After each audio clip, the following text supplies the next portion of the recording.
చెలి మనసే శివధనుసైనది తొలి చూపుల వశమైనది వలపు స్వయంవరమైనప్పుడు గెలువనిది ఏది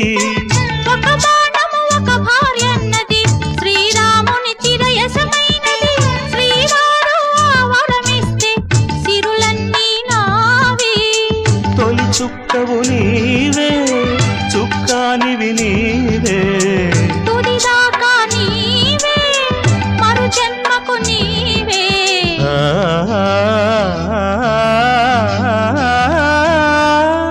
జానకి కలగనలేదు రాముని సతి కాగలనని ఏనాడు